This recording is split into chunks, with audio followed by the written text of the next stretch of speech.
Welcome to STR Like the Best. I'm your host, Michael Chang. It is my pleasure to welcome Will Shu. Will is active military, West Point graduate, who is also a real estate investor. He's working on a very interesting short-term rental project in Florida, which we'll talk about. Will, welcome to the show. Thanks, man. Appreciate it. Happy to be here. No, I appreciate the opportunity. I'm really looking forward to this conversation. I've always been interested and curious about people in kind of active military that is also investing in real estate. And obviously you have a you obviously have a full-time job, but also looking for what's the next step of your career as you look to the kind of next step in life. And I want to dive into that. I want to dive into how you came on the real estate journey and how in this interesting project you're working on in Florida that really piqued my interest. Why don't we dive right in? So just tell us a little about yourself. Where are you stationed? How did you get into the real estate game? Yeah. So right now I'm stationed over here at Fort Stewart, Georgia, right by Hinesville, very close to Savannah, Georgia. And essentially how I got involved in real estate was, I think it was a couple of years ago, my father-in-law gave me the book that probably every real estate investor read when they started off, which was Rich Dad, Poor Dad by Robert Kiyosaki. And that kind of sent me down this very dark path of just scrolling through bigger pockets, listening to the podcast, reading all the possible books. So at the time I was just starting my military career too. So I was trying to figure out, okay, I have to stay in the military for my obligation, but I also want to pursue this. So essentially after I moved from Fort Benning over here to Fort Stewart, I was looking at possible ways to get in, right? And for most active duty people, the quickest way and easiest way to get in is using the VA loan, right? So that was my dipping my toes in the water to get into it. And then I really wanted to do a fix and flip, right? So obviously everybody gets the shiny object syndrome where they're like, I want to transform this. I want to make it look beautiful. Thankfully, I found two other West Point grads here in Savannah who are seasoned real estate investors. And I told them what's up, right? I said, I want to take action. I want to do something. And one of them brought me a deal and essentially we closed on it, flipped it, sold it. And I was like, this is it. This is it. I got the itch. You got the itch. That's kind of how we got into it. Yeah. So on that point, the network is really important. Obviously, military, West Point, very strong community. Tell me about that. Like, how does that help you in your journey so far? Obviously, you got your first deal, but how has being part of the military community helped your real estate career? Yeah, it's very awesome because we're a very welcoming group. And actually, I'm sure just like a lot of the other colleges, they've got their private Facebook groups and stuff like that. So we have one specifically, right, for real estate for West Point graduates. So when I joined it, I knew nothing about nothing. Right? So I was just sitting there doom scrolling all night, trying to learn everything.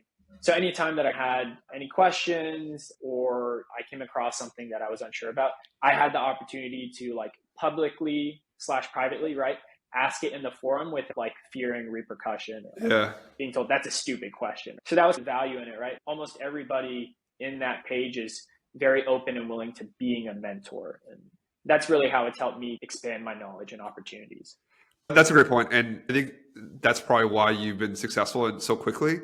The networking part of real estate is so important. Real estate broadly, short-term rentals, specifically finding people that you connect with, finding people that you can trust they're going to teach you without some kind of immediate return or immediate expectation of a return. There's someone there that's just there to help you. And it's helped me immensely as my wife and I, when we started a business back in 2016, 2017.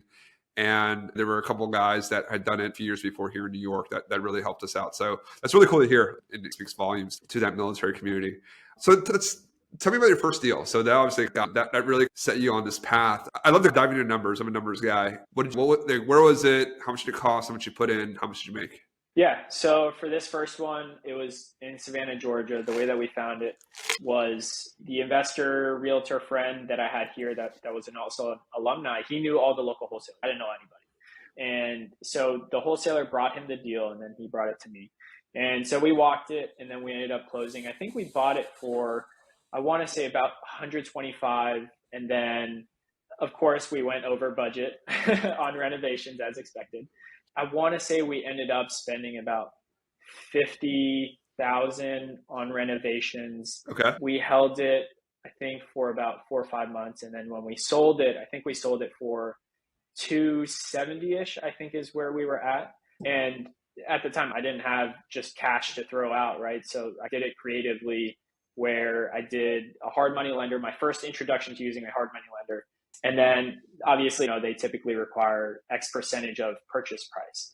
So I didn't even have that, right? Yeah. So I casually asked the real estate rookie Facebook group by Bigger Pockets. I had no intention of asking anybody for money. I was just like, what would you guys do? And then I got DM'd by the shadow account. And then I got to know him. He was like, hey, actually send me a message on my real account. And it turns out he was in the UK at the time. And essentially we got to know each other. And then he wired me like $25,000. And I was like, oh, this is real. This is legit. Wow. So we ended up, that's how I financed the first one. And then very cool. End, we both walked away with about 20% on the amount of money that we put in after we split everything 50-50. Fantastic. So let's recap. So $125 in, 50 in reno. So you're in for about 175. You held it for 4 or 5 months. So you had to carry it. So let's say another 10, including fees. This is going to make the math easy. So 185, you sold it for 270, 85K profit. You probably had to pay a realtor. So you sold it to a realtor. Let's call it 80K. That's great. And no money in. Obviously, probably some sweat equity that you had to do and find a deal, go through the renovation process, the heartburn associated with going over budget and going over your timing, just like everyone's first deal. But that's great though. And it's really cool that you found someone basically randomly, right? Yeah. And that DM'd you. Like, talk to me about that. Like, how did you build the trust with this person, this man or woman, that they're going to wire you 25K? Because once they wired you, you can walk away and never respond and take their money. Tell us about that. Yeah, so it was, like I said, he randomly DM'd me, and even while I was having the conversation, I was like, okay, one, how can I pitch this, right? So I referred to all the scrolling in the podcast that I heard, and normally what people do in this situation was like, hey, if you give me the money, I'll work the sweat equity. We'll split it 50-50 on the back end, right? So that was my pitch. That's how I went into it. In a sense, we did a couple video calls. I saw his actual face. He saw my actual face. And then I hate to refer back to the West Point network again, but I asked him, I was like, why would you trust me with this? Candidly, right? I was like, why would you give me money? He said, I got my MBA at Kroger, and essentially I knew a couple West Pointers there as well, upstanding people. So I figured if I was going to give anybody my money, it'd be another West Point. I was like, wow, I did not expect this. Very cool. Yeah, look, and again, it comes down to the network, right? And this obviously kind of not the traditional way, but the network, the brand is so strong of the people that come out of West Point and their honesty, but also just probably just intelligence too, right? You can be smart, but not that savvy and lose someone's money, right? And that combination of a reputation of being smart and being a good operator, a good person really goes a long way. So very cool. I think it's a really cool story for anyone out there. If you're just starting, there's just a lot of, even if you don't have any money right now, right? There's just a lot of different ways for you to start. And the hardest thing, the hardest thing is to finding a deal. Actually, finding the money isn't that difficult. People that understand real estate, if you're a good person, you'll find someone who'll give you the money and trust you. The hardest part is just finding a deal. So just work really hard on that, really understand how to underwrite deals, how to look for deals. That's really going to serve you well. Okay. So great. So first deal, you made some money, you made 20, 30K, whatever it is. So that's great. And then now that you're looking at something much, much bigger, walk us through that progression, right? And you're still working in the military. You're probably deployed. Maybe you're not in Georgia or in the Southeast. Did you deploy overseas, or were you mostly in the States? Yeah, so it was funny because right after, when we bought this first fix and flip, I knew I was leaving within 9 months to go to South Korea. So we actually ended up selling and closing it a month before I went to Korea. And then when we went to buy, I came back from South Korea, and then we found another fix and flip. And we closed on it, and then everything happened with Ukraine. And halfway through the renovation, they said, you got to go next, in 2 or 3 weeks. So I ended up leaving halfway through the renovation, and then I just had to do everything digitally.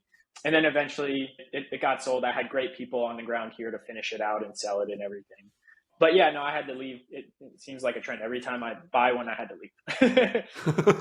Yeah. You have now that you have a few under your belt, you probably have a good team. So how many, before we transition to kind of the thing that you're working on now, which I want to understand a bit more, how many deals have you, where are you at? Like how many deals have you done, completed, and do you still hold anything? So actually, right now, I'm not holding anything.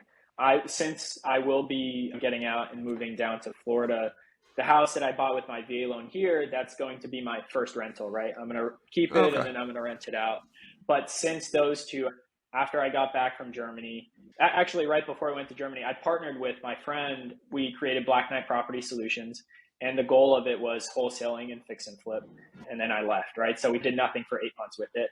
After we came back at the beginning of this year, we closed on two other fix and flips. One of them is about to close for sale next Tuesday, and then we just finished renovations on the other one that we'll list at the end of the week. So all in all, two personally and then two with the company is where I'm at right now. Very cool. And then are they all in, where are they? So the first two that I did on my own were here in Savannah, and then the other two one was in Port St. Lucie in South Florida, and the other one is in Stuart, South Florida, which is like 15-minute drive from each other. Oh, okay. So everything's South Florida. Is that where you're planning on moving?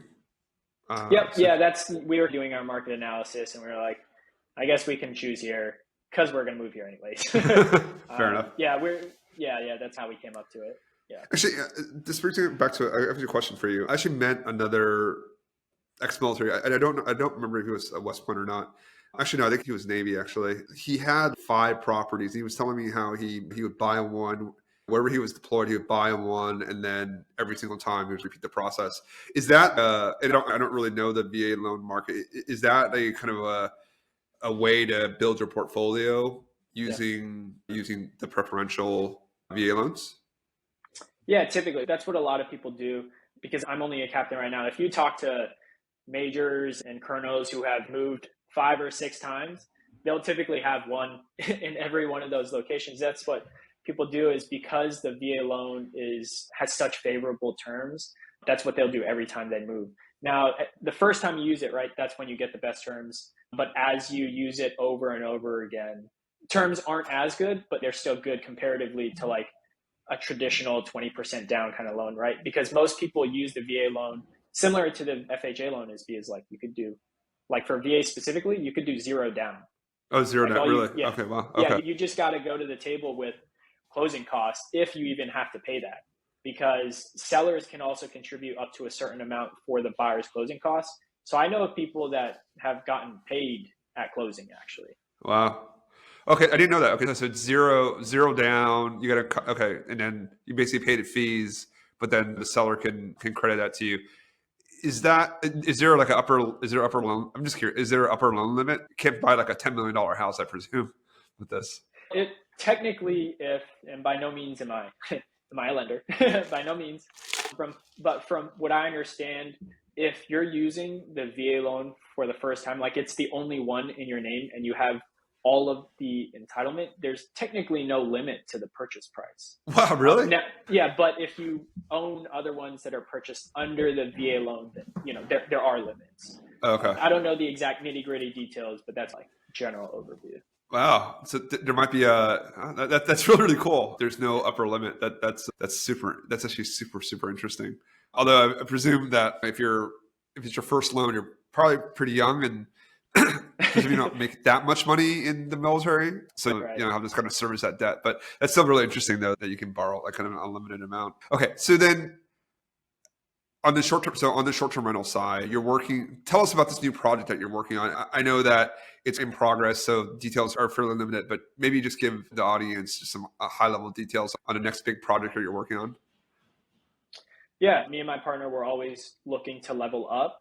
And the next level that we saw, obviously, was commercial real estate investing. So we were casually scrolling through Zillow, Redfin, and then we came across this boutique hotel, old mom and pop hotel. And the guy was trying to sell it for 5.6. We were trying to figure out what the details were. It'd been listed at the point that we first looked at it, for like at least 3 or 4 months at that point.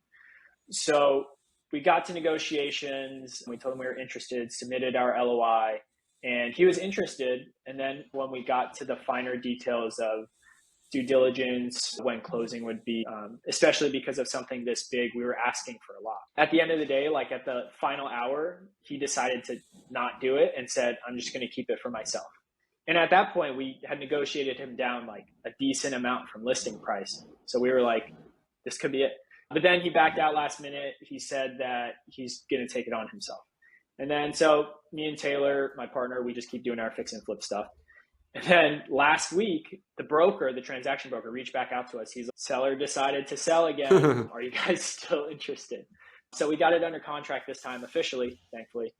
So right now we're in the process of doing due diligence. We're running all the traps behind the scenes, insurance, construction, lender, all that stuff.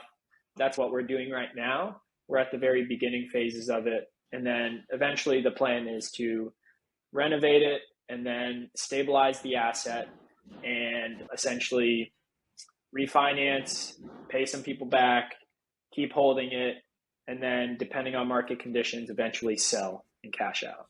Okay. I mean, first of all, congrats. I think you skipped a few steps there in a kind of typical real estate investing journey. Most people don't go from fix and flips directly to doing multi-million-dollar commercial properties. Kudos to you and your partner for thinking big.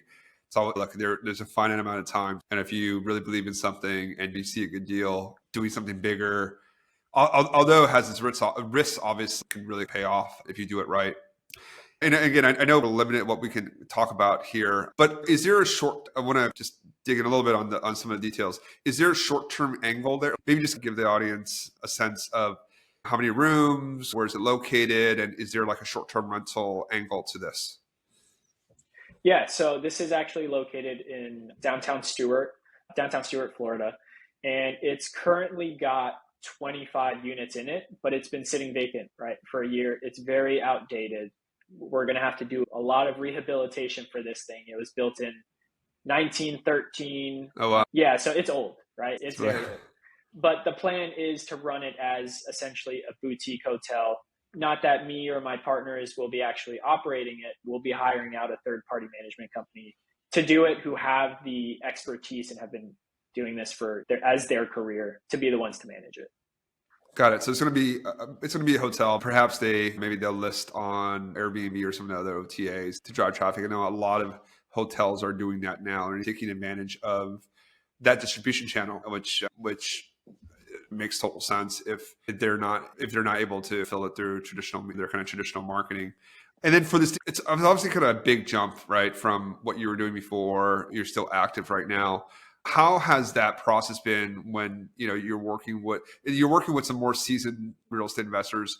How does someone that's starting off, they're interested in looking at bigger deals? Like, walk us through that process. How did you kind of jump a few levels really from fix and flips to what you're under contract with today? The good thing is my partner, Taylor, he's already got experience in the short-term rental atmosphere, right? Because he's got his own short-term, medium-term properties where he's located, right? So we bridged the gap a little bit with that expertise. Now, there's obviously still that giant gap of going from residential /8 units, which is, he's got an 8-plex right now, to a 25 unit, right? So our play was essentially find somebody that knew exactly what they were doing, who have done this before. That's exactly what we did, right? So thankfully, again, going back to the West Point network, we knew a couple of guys that actually did and executed this exact same business model already. And so essentially we reached out to them. We were like, hey, we're considering doing this deal. What do you think? What do we need to look at? So I guess at the end of the day is what made us feel comfortable with it was having the knowledge and comfortability of having somebody that has that expertise, that has executed, that has the track record, so that we're not putting our faith in somebody with blind trust, right? Like it's somebody that has done it. That's how we got comfortable. And that's, at that point, you just have to send it, right? There's only so much preparation that you can do, only so much reading you can do, but until you actually take action and just submit the offer, submit the LOI, you're not going to get anything else out of it. We decided to go full send on this. Awesome. That's great. And Again, it speaks to the power of the network, right? That whether you went to West Point or not, just whatever kind of school or organization that you belong to, just really double clicking on that, contributing and telling. And a lot of it's just telling people what you're doing and looking for Yeah. help. You'd be really surprised at what other people are doing and finding a match. And that's been a cool part of the social media journey. Us talking about my wife and I talking about the business that we built. We have kind of 30 plus units mixed around arbitrage and own units in Philadelphia and Tennessee, and just people that are doing the same thing that we never would have known about, and talking with them and learning from them. It's been a kind of really awesome experience.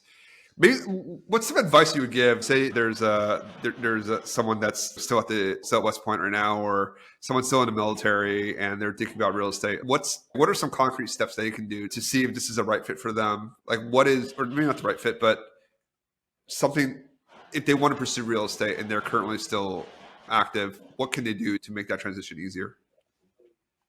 Yeah. So first off, read some books, right? Listen to the podcast. I What think are some that's books the actually? What are some first. good books besides Rich Dad Poor Dad? What do you Yeah. like? So Real Estate by the Numbers, right? I think Dave Meyer just came out with that very recently. The Millionaire Next Door, pretty much anything and everything that's on the Bigger Pockets bookstore. I think I've read almost every single one of them.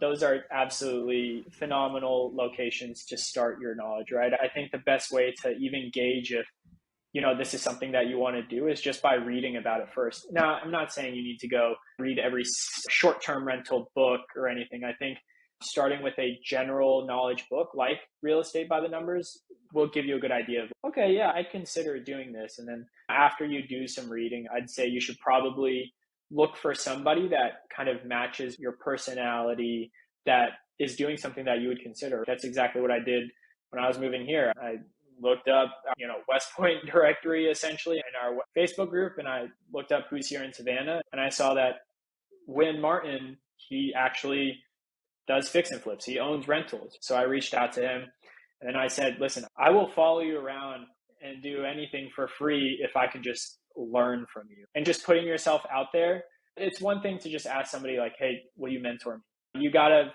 people say it all the time, but like you need to provide value in some way. You got to offer something in exchange. You can't just ask for free mentorship.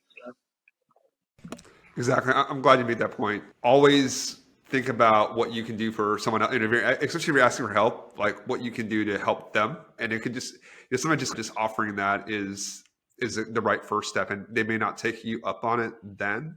Might not be the right time, might not be the right fit. But just if you find someone, keep following up with them, update them on what you're doing. I found it to be extremely helpful.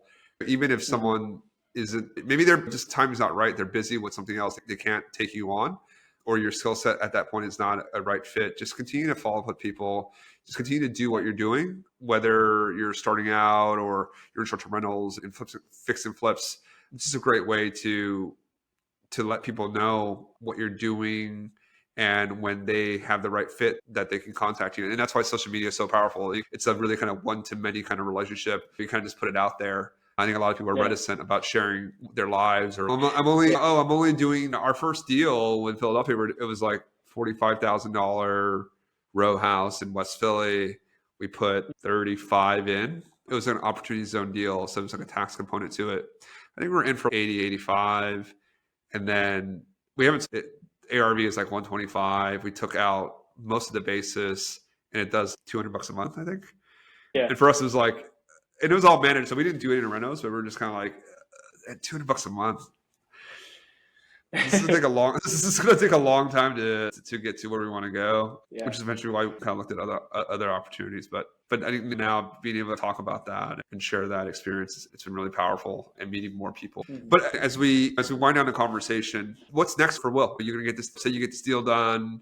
I know it's still early, but let's presume you get this deal done, successful. What are you looking to do in our next couple of years after you get out?